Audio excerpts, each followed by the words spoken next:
Acclamons le roi des rois, le Seigneur des rois, le Seigneur des seigneurs.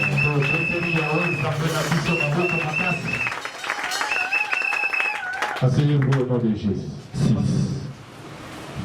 Jean chapitre 1er, verset 45. Tu commences même verset 44 à 51. Amen. Nous lisons au nom de Jésus. Mettez-vous debout. On doit lire la parole de Dieu. Philippe était de Bethsaïda, de la ville d'André et de Pierre. Philippe rencontra Nathanaël et lui dit: nous avons trouvé celui de qui Moïse a écrit dans la loi et dont les prophètes ont parlé, Jésus de Nazareth, fils de Joseph. Nathanaël lui dit: peut-il venir de Nazareth quelque chose de bon? Philippe lui répondit: viens et vois. Alléluia. Et Jésus, voyant venir à lui Nathanaël, dit de lui: voici vraiment un Israélite dans lequel il n'y a point de fraude. D'où ne connais-tu Quelqu'un ce matin, et la puissance de Christ soit avec vous. Dieu va se manifester ce matin dans la vie d'une personne. Je dis à quelqu'un, notre grand thème de l'année, c'est Dieu va te façonner pour te faire un vase d'honneur.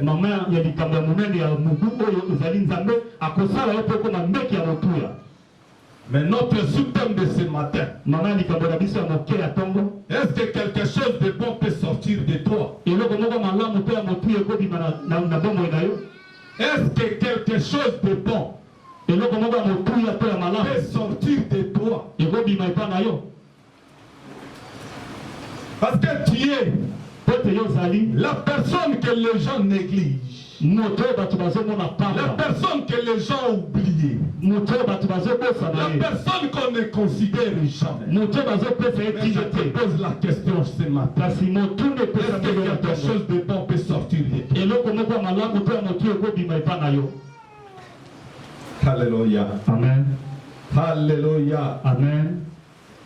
Bien-aimé dans le Seigneur, j'ai dit à un enfant de Dieu ce matin, Dieu est vivant. Il est puissant. On va parler de 4 points. Ce matin que Dieu veut vous parler. Nous devons parler de 4 points. Notre premier point, la petitesse. La petitesse. La petitesse, les gars. Et l'autre, il y a moqué. Ok. Il y a moqué aux Angitina. La petitesse. Et l'autre, il y a moqué aux Angitina. Deuxième point, il y a Mibale. La négligence. Troisième point, il y a Misato. L'inconsidération. Quatrième point, il y a Mine. L'abandon ou méprisé. Alléluia. Amen. Je dis à quelqu'un ce matin, il y a eu un homme de Dieu qui marchait avec Jésus. Au nom de Philippe. Philippe, comme il aimait beaucoup son ami Nathanaël, il a rencontré son ami. Quand il lui a rencontré sous le figuier, et il lui a dit, viens et vois. Philippe était de Bethsaïde, de la ville d'André et de Pierre. Philippe rencontra Nathanaël et lui dit, nous avons trouvé celui qui Moïse a écrit dans la loi. Et dont les prophètes ont parlé. Jésus de Nazareth, fils de Joseph. Nous avons trouvé celui qu'on a écrit même dans des lois, mosaïques bibliques. Jésus de Nazareth. Celui qu'on nous a dit. Bien aimé, je parle à une personne ce matin. Même si tu es là, votre renommée a été connu avant que tu sois même à l'église. Avant que tu vois même les gens. Avant que les gens te connaissent. On a déjà parlé de toi. J'ai dit à quelqu'un ce matin, tu es reconnu avant même que tu sois né. Tu es connu avant que tu existes même. On a écrit de Jésus avant que Jésus soit né. Philippe a dit à Nathanaël, c'est lui qu'on nous a écrit. Jésus de Nazareth, le fils de Joseph. Et je te parle ce matin. J'ai dit à une personne, et ce matin, tu racontes celui qui va te dire tout ce que tu es. Alléluia. Amen. Alléluia. Amen. Nathanaël, il était dans la chair. Il ne comprenait pas. Mais les gens qui méprisent Dieu, des hommes de Dieu, mais ils deviennent aussi des grands serviteurs. Alléluia. Amen. Alléluia. Amen. Philippe lui a appelé. Mais écoutez Nathanaël. Est-ce que quelque chose de bon peut sortir de vous? Il y a beaucoup de gens qui se posent des questions. Même dans la famille, on te regarde aujourd'hui. Tu es méprisé. Tu es considéré. Tu es ignoré. Négligé. Il y a la petitesse. Et j'ai dit à quelqu'un, les gens ils te voient aujourd'hui, mais ton lendemain personne ne le sait. C'est que Dieu qui connaît le lendemain d'une personne. Alléluia. Amen. Nathanaël a dit à Philippe, est-ce que quelque chose de bon peut sortir de Nazareth? Parce que Nazareth était une petite ville et considérée qui peut faire sortir des grands stores dans ce pays. Dans des églises là où vous voyez des bâches et des hangars. J'ai dit à une personne ce matin, la gloire de Dieu ne tient pas compte de là où vous pensez. Dieu est puissant. Il fait des choses quand il veut. Alléluia. Amen. Parce que Nazareth n'était pas plus grand que de Bethsaïs, que de Jérusalem, que de ville de Naïm. Nazareth était une petite ville. Pour même parler de ça, c'est tout un problème. Mais regardez le sauveur de l'humanité est sorti de cette petite ville, est considéré, oublié, abandonné. Mais Jésus est sorti de là. Peut-être tu ignores la famille que tu es sorti. Tu te vois peut-être tu es rien. Mais je dis à une personne ce matin, les pensées de Dieu ce n'est pas les pensées de humains. Dieu peut faire sortir un grand là où les gens négligeaient, là où les gens ne pensaient même pas, mais il fait sortir le petit David. Alléluia. Amen. Alléluia. Amen. Est-ce que vous êtes là? Nathanaël. Ne soyez pas Nathanaël dans la vie. Il faut aussi avoir des Nathanaël. Quelqu'un qui peut te négliger aujourd'hui. Mais demain il dit encore. Elle est la servante de l'Éternel. Elle est le fils de Dieu. Elle est ceci, cela. Laissez les gens parler de vous. Laissez les gens dire ce qu'ils pétissent. Je dis à quelqu'un, la gloire de Dieu n'a pas encore pris fin. Alléluia. Amen. Dieu est vivant. Nathanaël lui répondit, peut-il venir de Nazareth? Quelque chose de bon. Philippe lui répondit, viens et vois. Viens et vois. Est-ce que quelque chose de bon peut sortir encore à l'église évangélique? Peut sortir encore à la paroisse Éphèse? Dis à cet homme, viens et vois. Alléluia. Amen. Viens et vois. Jésus voyant venir à lui Nathanaël,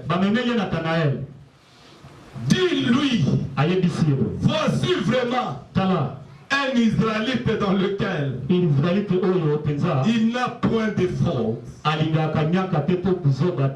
Bien aimé, même si tu es au fond du village, il y a celui qui te connaît plus que les gens. Il y a celui qui te voit plus que les gens. Bien aimé, ce qui brille, ce n'est pas l'or. Ce que les gens pensent, ce n'est pas ce que Dieu pense. Ce que les gens admirent, ce n'est pas ce que Dieu admire. Ce que les gens croient, ce n'est pas ce que Dieu croit. Jésus a dit Nathanaël. Il a dit à Nathanaël, voyez l'homme israélite. C'est lui qui vit sans fraude. C'est lui que les mensonges ne sortent pas dans sa bouche. Est-ce que Dieu peut dire ce matin à une personne que voyez l'Israélite ou quelqu'un de l'église évangélique, c'est lui qui est sans tâche. Le mensonge ne peut jamais sortir dans sa bouche. Que Dieu bénisse mon fils Armand. La prédication qu'il a prêchée le mardi, de dire la vérité restera la vérité. Même si tu parles, il faut regarder, il faut accepter et croire aussi de la vérité. Jésus a vu Nathanaël avant que Philippe lui appelle. Jésus lui a dit, voyez un Israélite, celui qui vit sans faute, celui qui ne fait même pas de mensonge. Aujourd'hui, l'église est devenue un endroit de mentir pour les autres. L'église est devenue un endroit de calomnier les autres. Que Dieu peut te déclarer comme il a déclaré Job devant Satan. Il a dit à Satan, d'où viens-tu? As-tu vu mon serviteur Job? C'est lui qui est vraiment sans tâche. Malgré le Satan voulait montrer à Dieu, il te glorifie parce qu'il y a ça, il y a ça, il y a ça. Ne glorifiez pas Dieu pour des pieds qui périssera. Pour la gloire du salut. Servez Dieu pour sauver ton âme. Ne servez pas Dieu pour périr sans rien rencontrer le Seigneur. Il y a beaucoup de gens sur la terre. Moi, je vais moissonner ici. Mais là-bas, ça ne m'intéresse pas. Tout ce que vous devez faire, faites ça pour la gloire du salut de ton âme. Ne le faites pas pour faire plaire aux gens. Ne le fais pas pour que les gens t'acceptent. le fais pas. Sœur Miguel, ce n'est pas l'endroit que tu peux. D'où me connais-tu? Il y a celui qui te connaît. Puisque les gens de ce monde ne cherchent pas que tu sois connu des gens de ce monde. Ne cherchent que tu sois connu au ciel. Si tu es connu de Dieu, bien que les gens te connaissent, que les gens t'acceptent. Ils ne t'acceptent pas. Tu es connu de Dieu. Bien-aimé dans le Seigneur, Jésus a dit à Nathanaël, voici un Israélite qui vit sans faute. D'où me connais-tu? Puis avant que Philippe t'appelle, moi je t'ai vu. Là où tu étais sous le mangue. Quand il a écouté cette parole, Jésus n'a jamais eu le temps de se changer avec Philippe. Il dit, ça c'est Rabbi. C'est lui qu'on nous disait qu'il va venir. C'est lui que le Moïse a parlé. C'est lui que des Jean-Baptiste ont parlé. C'est lui que des Élie ont parlé. C'est lui qui m'a apparu ce matin. Pour te dire, Jésus te connaît plus que tout le monde. Alléluia. Amen. Il a changé ses avis. Quelqu'un qui négligeait Nazareth. C'est lui qui méprisait Nazareth. Il commençait à croire. Bien aimé, je dis à quelqu'un ce matin, même si tu es négligé, tiens-toi ferme dans le Seigneur. Dans le Seigneur, les gens changeront leurs propos. Les gens vont dire, qui avait dit. Alléluia. Amen. Jésus lui dit, avant que Philippe t'appela, quand tu étais sous le figuier, je t'ai vu. Et Nathanaël répondit, Rabbi, tu es le fils de Dieu et le roi d'Israël. C'est lui qui a nommé. Il a reconnu depuis sa créature. C'est le roi d'Israël. Même les gens qu'on a appelés, ils ont reconnu qui est la servante ou serviteur de Dieu. Jésus lui répondit, parce que je t'ai dit, que je t'ai vu sous le figuier. Tu crois, parce que je t'ai dit. Bien-aimé dans le Seigneur, je suis à la recherche des gens qui croient, mais sans voir. Mais attends,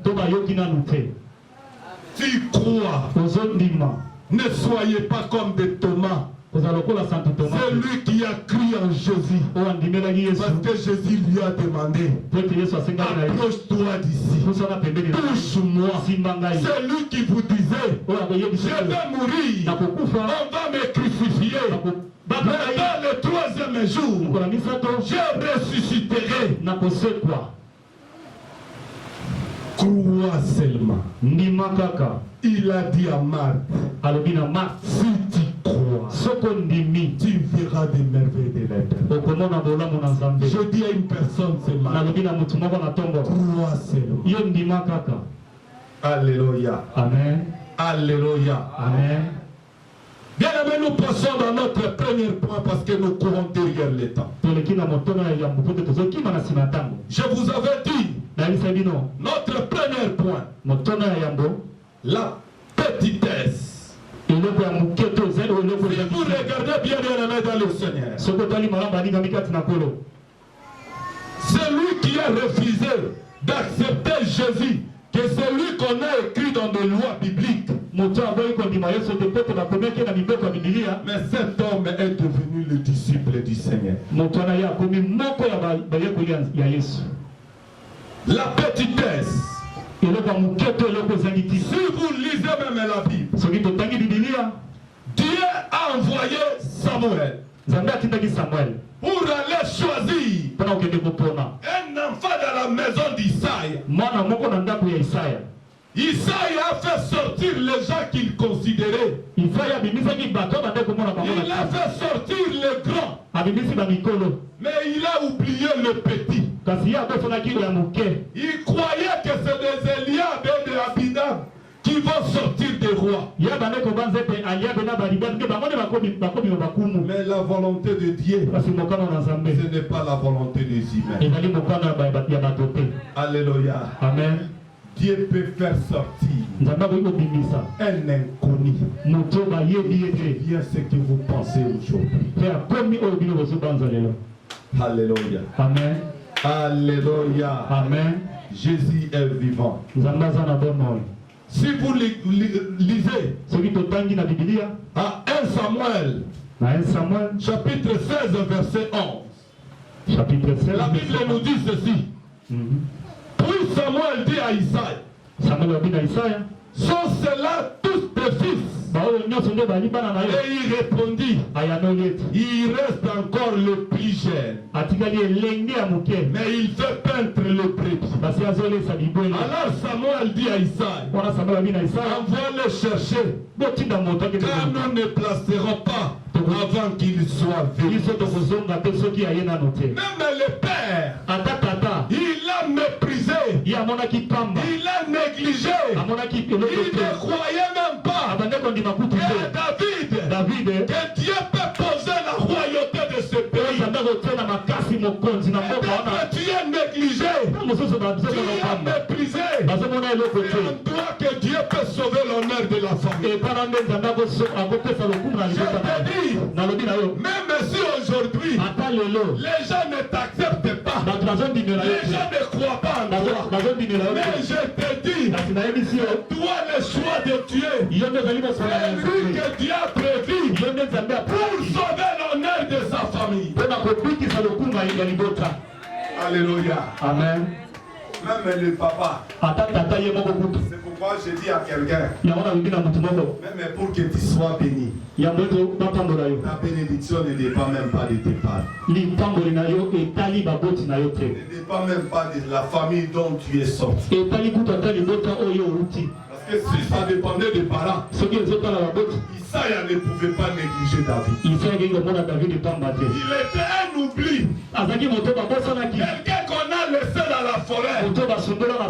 C'est lui qui n'a pas même le droit d'aller à l'école. Il est là seulement pour surveiller les moutons et les brebis de son père. Et je te le dis bien aimé dans le Seigneur, le choix de Dieu, ce n'est pas le choix des humains. Le préféré de Dieu, même si tu es dans la forêt, Dieu va te chercher, Dieu va te récupérer, Dieu va te sauver. Alléluia. Amen. Parce que tu es le préféré de Dieu. Peut-être les gens ils te voient n'importe qui. On t'envoie à tout moment aller ramasser à manger. On a mangé le pain, il y a des morceaux qui restent là-bas. Je te dis, tu es la personne qui va commencer à acheter le vivre pour les gens qui te négligent. Il y a une personne. Laissez les gens te négligent. C'est eux qui parlent. Mais la parole, de dernière parole sortira de l'Éternel. Dieu te dit ce matin, tu n'es pas ce que les gens disent. Parce que Nathanaël, il a méprisé Nazareth. C'est pourquoi Jésus voulait toujours, on lui appelle Jésus de Nazareth. Parce qu'il faisait la référence de là où il est sorti. Mais il y a beaucoup de gens, ils ont même la honte. On parle d'eux. D'où tu viens. Et il n'y a rien. Peut-être c'est toi qui va changer la vie de cette femme. Ne changez pas les parents. Ne changez pas la famille. Dieu n'a pas dit encore son dernier mot. Crois de ce que tu es. Et de Dieu que tu as accepté sur la terre. Dieu te fera grâce. Alléluia. Amen. Alléluia. Amen. Dieu est bon. Bien-aimé dans le Seigneur. La négligence. Comment est logo pamba? Bien-aimé. Il y a eu un homme fort et puissant. Au nom de Goliath. Il a méprisé, négligé David. Des gens négligent. Et qui sort toujours avant. Tu es négligé. Tu es négligé. Orphelin négligé. Qui peut parler de toi? Qui peut s'occuper de toi? Un négligé. Mais je te le dis, ce matin, un négligé peut devenir demain aussi considéré de tous. Si tu étais négligé, ne perdez pas l'espoir. Il y a celui qui ramasse. Mais là où les gens ne peuvent jamais faire quelque chose. Goliath, il a négligé David. C'est pourquoi il a tombé. Il ne faut pas sous-estimer ton adversaire ou ne négliger ton adversaire. Tu ne connais pas de quoi il pense. De quoi il pense pour toi. Alléluia. Amen. Alléluia. Amen. Goliath se voyait. Parce qu'il est né de naissance, l'homme est fort. Il a oublié. Dieu peut faire sortir un négligé dans la forêt pour lui faire un homme puissant. Pour te donner l'honneur. J'ai dit à un négligé, laisse le monde te néglige. Laisse les gens parler ce qu'ils parlent. Tu as des considérations devant les autres. Alléluia. Amen. Alléluia. Amen. Dieu est vivant. Il est bon. Il n'a pas changé. Il n'a jamais été menteur de Moïse. Il serait aussi menteur de toi. La Bible dit, 1 Samuel 17, verset 42 à 43. Amen. Les Philistins regardant, et lorsqu'il aperçut David, il le méprisant, ne voyait en lui qu'un enfant, blanc et d'une belle figure.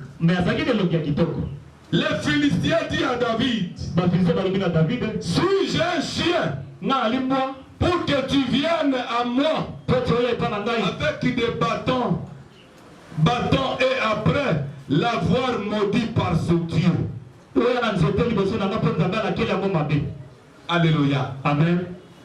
Ne négligez pas quelqu'un dans ce monde. Ne te considérez pas c'est toi qui es plus que les autres. Un négligé aujourd'hui, demain il peut aussi devenir un homme honorant. Et vous tous, vous dépendez de lui. Sois bien avec tout le monde. Ne négligez pas les gens. Parce qu'il y a des gens, si Dieu lui a béni, il ne respecte même pas les autres. Il n'obéit même pas aux gens. Ne négligez pas les gens. Tu ne connais pas de quoi Dieu peut faire, peut engendrer demain dans la vie d'une personne. Peut-être dans la famille que tu es né, tu es négligé, oublié, abandonné. Mais Dieu n'oublie jamais. Alléluia. Amen. Parce qu'il y a beaucoup de gens, même si je les reçois, ils disent papa, je vois même dans ma famille, je suis négligé. Tu es négligé parce que tu ne connais pas que tu es un homme de valeur. Celui qui a Dieu, il est honoré. Alléluia. Amen. Alléluia. Amen. Pourquoi tu es ignoré et négligé? Tu ne connais pas ton statut.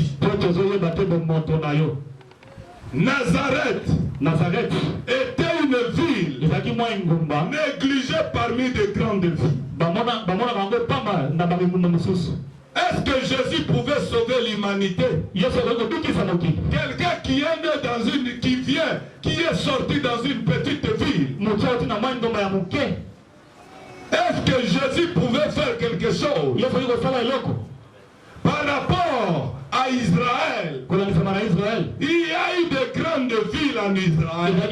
Et les gens pensaient de là que la vie peut sortir. Comme à Kinshasa aujourd'hui, les gens ils se confondent. Ils doivent construire des chapelles, construire des temples. C'est là où il y a Dieu. Mais je dis à quelqu'un, c'est là où toi tu t'églises. C'est là où Dieu peut te raconter.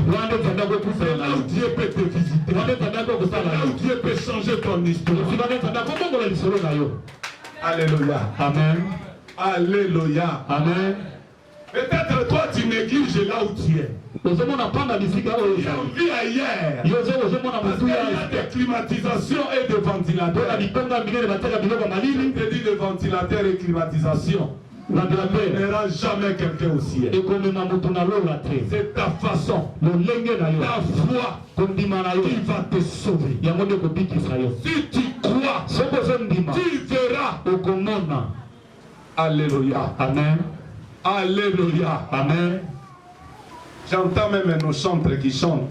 Frère Raymond, Kodimanayo, Ndego Salanini, et Kokoti Sayo Lolo. Amen. Ce n'est pas ce que vous voyez là. Parce que Nazareth n'était même pas comme Jérusalem, ni comme Bethléem, ni comme Bethphage, ni comme Génézareth, ni comme Capernaum. C'est trop petit. Nathanaël n'avait même pas faute. Nathanaël pensait que quelque chose de bien. De Nazareth,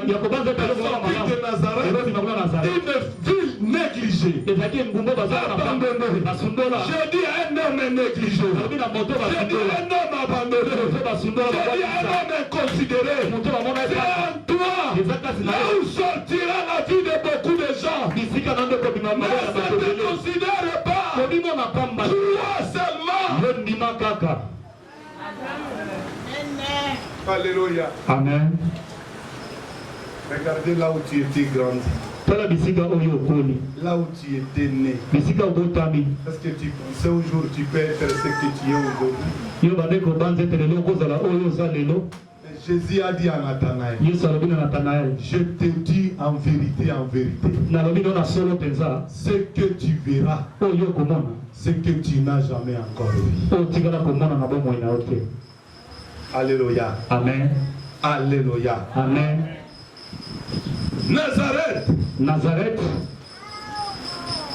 qui est comparativement ce matin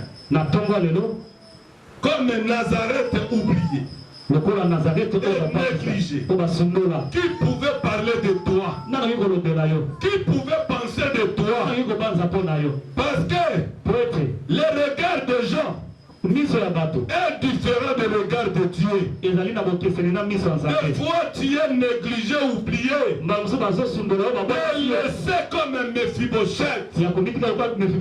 Bien aimé, je dis à quelqu'un, quand tu n'as pas encore inspiré, je te dis, ne perdez pas l'espoir. Mephibosheth croyait que Saoul est décédé. Mon père Jonathan est mort. Et moi dans mon état ici, c'est fini. C'est pourquoi on lui a levé même en vie. Il va commencer à travailler pour toi. Il va lui amener même le plus loin. Là où les gens ne peuvent jamais te voir. Parce que tu es oublié. Je te dis, Dieu va faire manquer un homme de sommeil pour que te faire toi du bien. Qui a parlé à na David. Et on a demandé, Asekaki. est-ce qu'il n'y a pas un homme Ezana mutu moko dans te. la famille de Jonathan? Na kati ya libota ya On est Jonathan. parti chercher Mephibosheth. Bali koluka Mephibosheth. Tu es Mephibosheth ce matin. Ozali Mephibosheth na tongo na lelo. Tu vas manger au palais royal. Okolia na ndako ya mokonzi. Les gens qui croyaient qu'ils vont récupérer ce qui est en toi. Bato bandeko banza ete bakobotola eza kati na yo. Dieu va changer l'histoire. Nzambe akobongola lisolo. À partir de ce matin, Uta tongo ya lelo. je parle à Mephibosheth. Nalobi na Mephibosheth moko. Dieu change ton histoire. Nzambe abongola lisolo na tongo ya lelo. On va envoyer des hélicoptères spéciaux. Bakotindela kwa mutete ya kozwa yo. Aller te chercher. Bakende koluka yo Pour kaka. venir dans la maison du roi. Okoma na ndako ya mokonzi. Toi es négligé. Yo mutu bamoni Toi kaka. es inconsidéré. Mutu baza komona Mais tina tu te. vas manger au palais royal. Yo kolia na ndako ya Tu mokonzi. vas rester au palais royal. Okotikala na ndako ya J'ai mokonzi. dit à quelqu'un ce matin, Nalobi na mutu moko na si tongo. tu n'es pas encore mort, Soki nano okufi ne te. perdez pas l'espoir. Oluki felika te. Dans le Dieu que je te parle, Nzambe nazolobela yo. multisystème. Nabena balolenge Il kolia change kosala. les choses quand il veut. Makambo na ndenge ya Et il lingi. fait du bien à la personne qui le Lokola moto oyo alingi. Alléluia. Amen.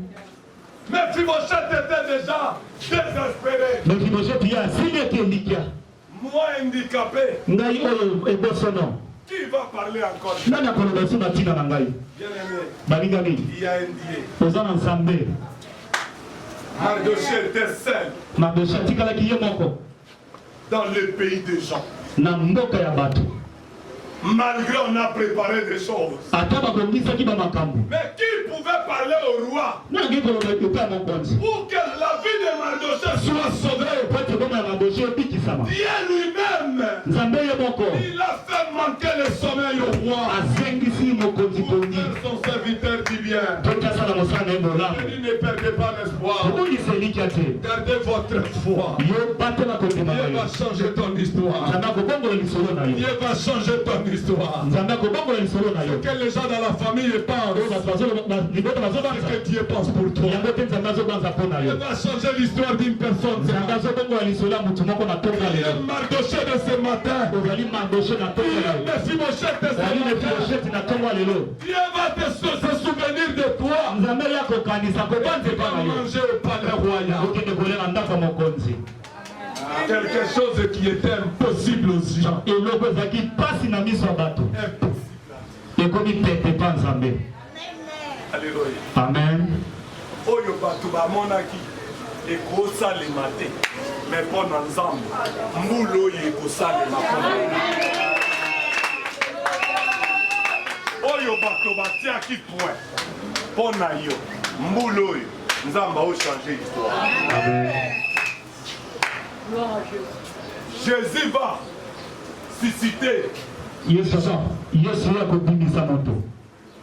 Jésus va susciter les gens Ye akobimisa bato. pour vous montrer qu'il est l'éternel des armes. Po tatalisa bino tazali Nzambe na mapinga. Alléluia. Amen. Je parle à Mephibosheth ce matin. Nalobi na Mephibosheth moko na Qui tongo. pouvait parler de Mephibosheth? Nani akoki koloba na ntina Mephibosheth? Qui pouvait penser à lui? Nani akoki kobanza mpo na ye? Regardez comment Dieu a fait sortir David. Tala ndenge Nzambe abimisaki David. Qui va chercher Mephibosheth Nani akende koluka pour Mephibosheth lui faire du bien? mpo basala ye bolamu. Ce matin, Na tongo ya lelo Dieu est vivant. Nzambe aza na Il bomoi. va te faire du bien. Akosalela yo bolamu. Dieu va te faire du bien. Nzambe akosalela yo bolamu. Dieu est vivant. Aa na bomoi. Il est puissant. Aa na nguya. Je dis à quelqu'un, Nalobi na mutu moko. même si Ata kutu. tu es où, Ata oza wapi. ne perdez pas l'espoir. Kobungisa elikya te. Le bien Bolamu. n'a jamais été oublié. Babosanaka yango te. Dieu n'oublie jamais le bienfait de quelqu'un. Nzambe abosanaka bolamu moto azosala te. L'inconsidération. Kosala komona motu na ntina. Il y a beaucoup de gens Eza na bato ebele. qui ne vous considèrent même pas. Oyo bazomona bino na ntina te. Parce que tu n'as rien. Po towana eloko te. Parce que tu es orphelin Po tozangi baboti. ou orpheline. To oyo azangi moboti ya mwasi. Parce que vous êtes né dans une famille comme Gédéon, les familles de la famille qui n'ont pas même de cachet. Tu es sorti de nulle part. Tu es inconsidéré. Je te dis, si les gens ne te considèrent pas, il y a quelqu'un qui te considère. C'est Dieu tout-puissant que je te parle. Alléluia. Amen. C'est une ville qui ne peut même pas considérer d'autres villes. Tu es un enfant de Dieu. Tu es considéré dans la famille du Christ. Beaucoup de gens se moquent de vous. Mais tu es considéré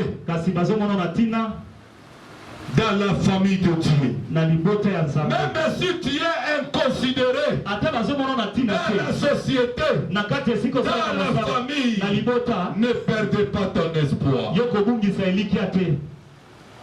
Philippe n'a pas perdu l'espoir. Il pensait toujours, et il savait, cet homme, lorsqu'il va rencontrer l'homme de Galilée, il va changer tous ses propos.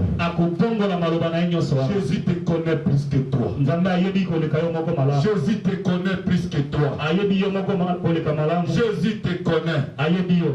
Jésus va changer l'histoire d'une personne ce matin. Les gens, ils peuvent se poser des questions pour ta vie. Est-ce que quelque chose de bon peut sortir de cette fille, peut sortir de cet homme? Mais moi je dis à quelqu'un, crois seulement. Comme Nathanaël a dit à Philippe, est-ce que quelque chose de bon peut sortir de Nazareth? Il s'est élevé. Bien aimé dans le Seigneur, si vous lisez la Bible, à Ésaïe 53 verset 2, Ésaïe 53 verset 2. Que dit la Bible? La Bible dit quoi? À Ésaïe 53 verset 2. 53 verset 2. La Bible dit. Amen. Il s'est élevé devant lui. Et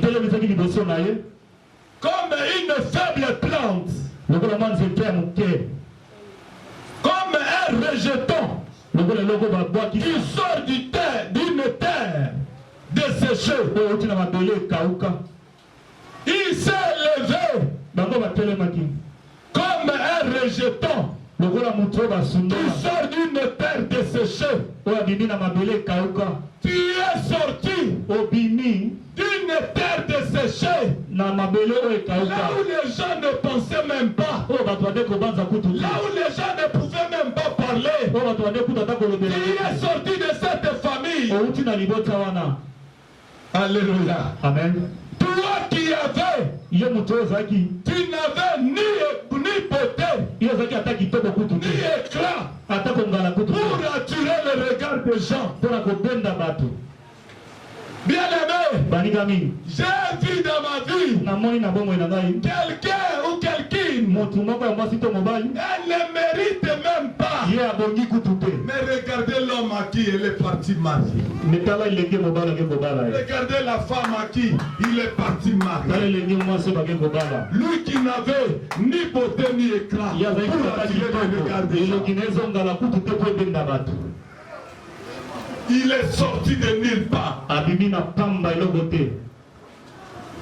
Bien aimé dans le Seigneur, j'ai dit à quelqu'un, ce que Dieu t'a donné, c'est pour toi. Ne se pose pas de questions. C'est moi. Parce que Dieu fait des choses pour détonner le monde. Quand il te regarde, on dit est-ce que c'est toujours lui? Dis c'est lui. C'est un enfant de Dieu qui a changé mon histoire. Alléluia. Amen. Est-ce qu'il y a quelqu'un qui a changé son histoire? Comment tu étais? Ce que tu es aujourd'hui. On t'appelle maman de tel. On t'appelle papa de tel. Qui a changé ton histoire? Tu n'es plus encore le même. Tu Alléluia. Amen. Alléluia. Amen. Toi qui n'avais attiré nos regards et son aspect n'avait rien pour nous plaire. Ton aspect ne même pas. Bien-aimé dans le Seigneur, laisse-moi bénir le frère Postelin. J'ai béni mon enfant, mon fils, le frère Postelin. Et quand je regarde aujourd'hui, ma fille Nathalie Falok, elle marche aujourd'hui. La chair a porté aussi la place dans son corps. Quelqu'un est bien aimé dans le Seigneur. Elle marchait, elle peut être emportée par le vent. Aujourd'hui, l'Éternel a changé son histoire. Comme Dieu disait à Ézéchias, est-ce que ces hommes peuvent porter la chair? Aujourd'hui, les os de ma fille ont porté la chair pour montrer aux gens ce que vous négligez, ce que vous ne prenez pas en considération. C'est là où Dieu peut penser. Alléluia. Amen. Vraiment, je vous bénis. Je dis à Dieu, Seigneur, il ne mange jamais. Ton père qui sur la terre, tu n'as jamais trompé. Yes. Je dis à quelqu'un, la grâce de Dieu est plus que de beauté.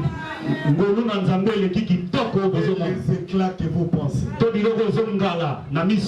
Si tu as Dieu, Amen. des fois quand je regarde d'autres gens, Nathalie Nalobi, c'est là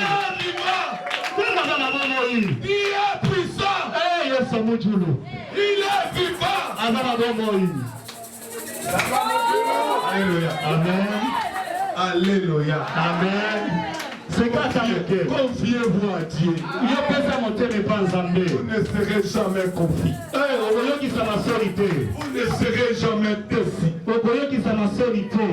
Mais si vos chants savez, même si Saoul est mort, Jonathan est mort, c'est eux qui pouvaient aussi décéder. Mais il y a un Dieu, celui qui a choisi mon grand-père comme roi.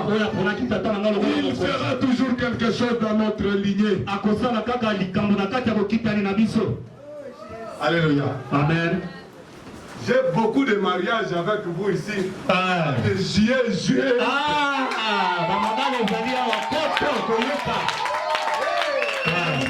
Encore, bien encore. Déjà là. Alléluia. Amen. Il faut se préparer. Le 4 juillet, il y aura encore des mariages. Alléluia. Dieu est vivant. Dieu est puissant. Je dis à celui qu'on a négligé, celui qui a ni éclat, ni beauté, celui qui ne pouvait même pas tirer le regard des gens. Quand j'ai écouté même le matin, notre le frère paralysé, la paralytique, le frère Ike David, il dit, il chantait le matin, il dit, je pensais Dieu m'a oublié. Je croyais que Dieu m'a oublié. D'ailleurs, Dieu n'a jamais oublié. Mon père disait à ma mère, c'est la chanson de frère quand il chantait le matin. Il dit, mon père disait à ma mère que Dieu l'a maudit. Parce que de lui avoir donné cet enfant. Il dit, moi qui chantais dans des terres, j'ai changé, dormais au rail. Je pensais qu'il fallait que mon père soit là. Pour voir un homme inconsidéré, un homme abandonné. Comment Dieu m'a façonné.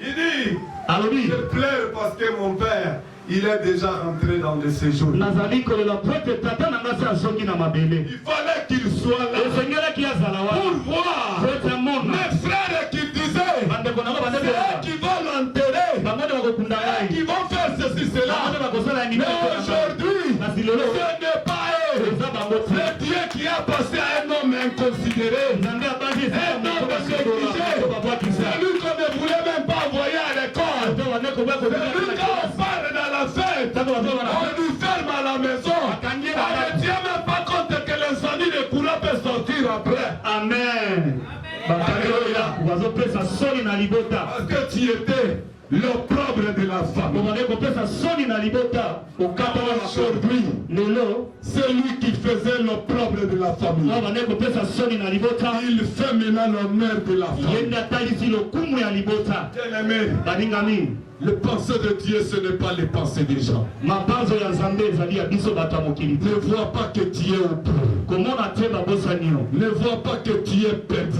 komona te mpe obungi Si tu crois en Jésus, soki ondimi yesu même si les gens disent quoi, ata bato balobi lolenge même si tu es malade, ata ozobela crois que tu seras guéri. yo ndimaka Crois que tu seras sauvé. yo ndimaka okobikisa Même si le temps passe, ata ntango eleki j'ai vu qu'ils aiment dans ce pays. amonaki zenga na moka Quelqu'un oyo qui a lutté avec le Lumumba et le musée. moto abandaki kokende na muzela Quelqu'un lumumba qui a perdu l'espoir. moto abongisa Mais elisa d'un coup, il a fait l'alliance avec Joseph Kabila. na mbala moko asali boloko na L'honneur Joseph est Kabila entré dans la famille. lokumu ekotaki na libota On lui a considéré bamonaki ye moto un akima oublié, moto un basundola abandonné. moto Je babwakisa te dis ce matin, alobino na ntongo même si tu es négligé, ata bamoni yo pamba accroche-toi à la parole de Dieu. tangana na makomi na À nzambe la parole. na kati ya Là makomi où il y a la richesse, wana nde bosu là où ezali il y a tout, wana nde nyonso ezali il te sauvera. nzambe akobikisa yo Qu'est-ce qui peut sortir de toi? nini ekoki kobima epa na yo Est-ce que quelque chose de bon peut sortir de eloko moko malamu toi? ekobima kati na yo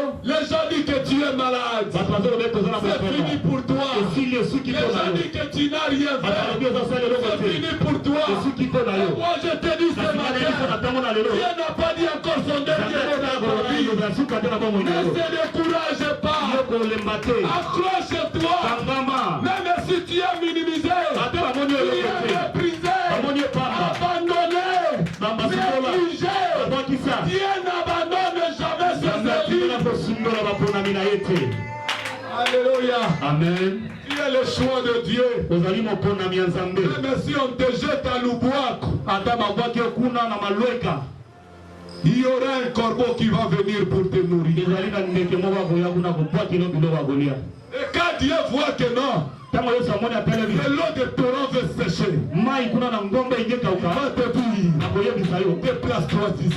yo olongwa place wana Va, je t'enverrai et je t'enverrai. yo kende bisika natindi yo C'est une femme Sarepta ezali na mwasi qui moko va asala s'occuper de toi. ye nde akokamata Je dis mokumu à quelqu'un, nalobi na motu moko ne perdez pas l'espoir. obungisa eliki ate La solution de ta famille eyano ya libota sortira de toi. ekobima nde epa na Ne yo perdez pas l'espoir. ekobungisa eliki La ate solution de cette église eyano ya etonga oyo sortira de moi et toi. ekobima nga na yo La solution de cette communauté eyano ya sortira de toi. ekobima nde epa na yo Alléluia. amen Alléluia. amen Dieu est vivant. nzambe aza na bomoi C'est lui qui n'a ni beauté ni éclat. moto ya kitoko te azongala kutu te L'Éternel a passé à elle. me nzambe akanisisi ye Alléluia. amen Tu es abandonné. basundola babwakisa yo Si vous le regardez, soki totali malamu à Ésaïe 53, verset 4, cependant, wana nde ce sont nos souffrances ezali bapasi minyoko qu'il a portées. oyo bande komema ye C'est de nos douleurs ezali minyoko qu'il s'est chargé.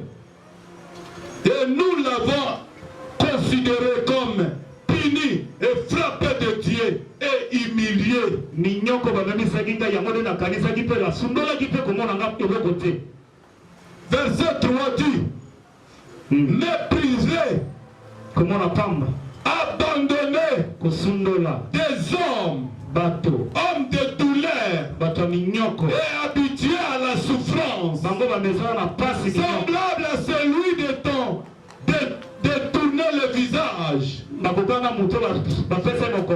C'est lui dont on détourné le visage. Nous l'avons daigné, nous n'avons fait de lui aucun cas. Mais Dieu a passé de elle. Dieu a passé à lui. Tu étais méprisé. Tu étais abandonné. Tu es habitué de souffrance. Tu es habitué. Tu es un homme de douleur. Je suis venu. Souiller des douleurs d'un enfant de Dieu. Je suis venu ce matin. Enlever des douleurs d'un enfant de Dieu. Il y a quelqu'un qui s'est chargé de nos douleurs. Il y a quelqu'un qui a fait tout pour que tu sois en paix. Mais